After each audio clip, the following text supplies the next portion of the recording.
Ramang-Ramang, satu dari 3 kawasan karst terbesar di dunia yang ada di Indonesia.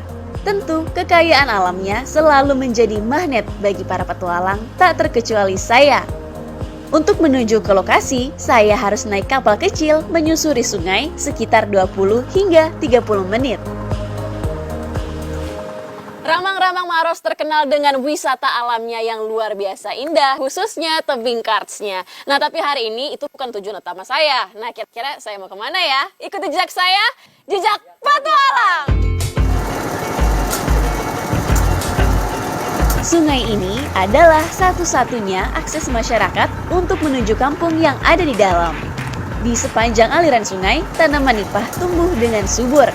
Dari sini, tebing-tebing karst yang menjulang berbagai ukuran juga mulai terlihat. Sudah sampai.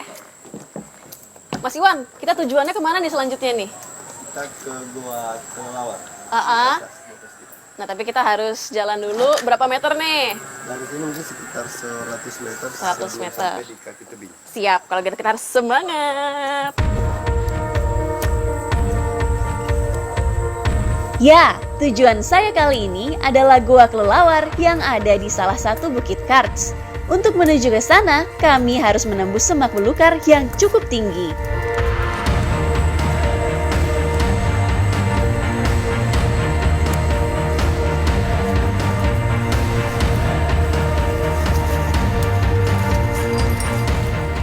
Akhirnya sampai juga, capek banget karena sekaligus ngebuka jalan. Jadi itu goa yang tadi saya maksud. Kita bakal naik 50 meter dan sekarang kita lagi prepare untuk safety-nya. Ikuti jejak saya, jejak petualang. Walaupun goa yang akan kami masuki letaknya tidak terlalu tinggi, tapi keselamatan tetap yang nomor 1. Itu sebabnya perlengkapan safety benar-benar harus dipersiapkan dengan matang. Jadi di atas ada 2 mulut gua dan saya bakal masukin yang ke pertama. Tapi untuk itu saya harus manjat kira-kira sampai 5-6 meter ke atas. Dan walaupun ini sangat safe, kekuatan utamanya adalah di tangan dan di kaki. Semangat! Tangga bambu sederhana menjadi jalur utama untuk bisa masuk ke dalam goa dan mengambil kotoran kelelawar. Ramang-Ramang adalah gugusan pegunungan kapur terbesar kedua di dunia setelah karst yang ada di Tiongkok. Sebagaimana lazimnya pegunungan karst, biasanya banyak terdapat goa alam di dalamnya. Tak hanya tangga bambu tradisional, saya juga harus melewati celah sempit yang merupakan satu-satunya jalan masuk menuju Gua Kelelawar. Saya untuk mencapai di sini sekarang harus lewatin trek yang sangat susah, terus celah-celahnya juga sempit banget, agak susah juga manjat karena nggak ada pegangan, makanya dibantuin sama mas-masnya di sini. Dan di titik ini saya sudah mulai mencium kotoran kelelawar dan saya semakin semangat karena itu tujuan saya hari ini. Harus ke sana, jadi ikut jejak saya, jejak petualang. Sepertinya sarang kelelawar kali ini cukup istimewa. Kami juga harus berjalan merayap di dinding tebing ini. Benar-benar butuh ekstra hati-hati. Oke, jadi kan kita mau ngambil kotoran kelelawar ya. Sebelumnya kita harus mengolesi tangan-tangan kita dengan debu dari lapukan bebatuan. Fungsinya apa ini? Nah, itu untuk menahan kutu-kutu itu supaya tidak masuk di kulit. Jadi kan kalau kotorannya sudah agak lama, banyak kutunya tuh. Ya. Nah, biar kita lebih safe, lebih bersih, nggak digigitin kutu, kita pakai ini. Masuk ke mulut goa, kami masih harus ekstra hati-hati. Jalan menuju goa utama masih sangat sempit dan banyak bebatuan yang lancip dan tajam. Nah, ini nih yang kami cari. Jadi yang saya pegang ini adalah kotoran kelelawar. Masih baru ya? 1 bulan.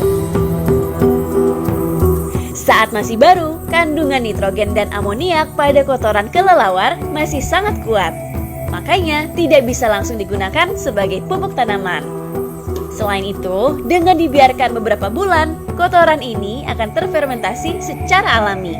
Proses tersebut membuat kotoran kelelawar sangat kaya nutrisi untuk digunakan sebagai pupuk kompos.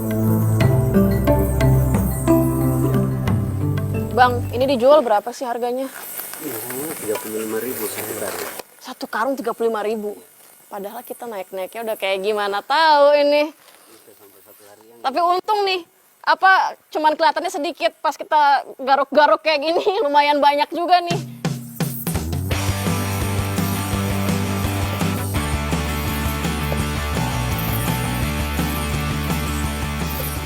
Karena di daerah sini tidak kena hujan selama beberapa hari, jadi kotoran ini tidak terlalu menyengat baunya. Selain itu, cepat juga mengurai dan kondisi goa saat ini juga nggak lembab. Jadi bagi kami yang lagi ngambil kotoran kelelawar, lebih nyaman lah. Salah satu ciri kotoran yang sudah bisa diambil adalah yang sudah kering, hancur, dan aroma yang sudah tidak terlalu menyengat hidung. Udah penuh nih satu karung. Nah, setelah ini kira-kira kita mau pakai untuk apa ya? Ikuti jejak saya, jejak petualang. Yuk. Wah, bersemangat.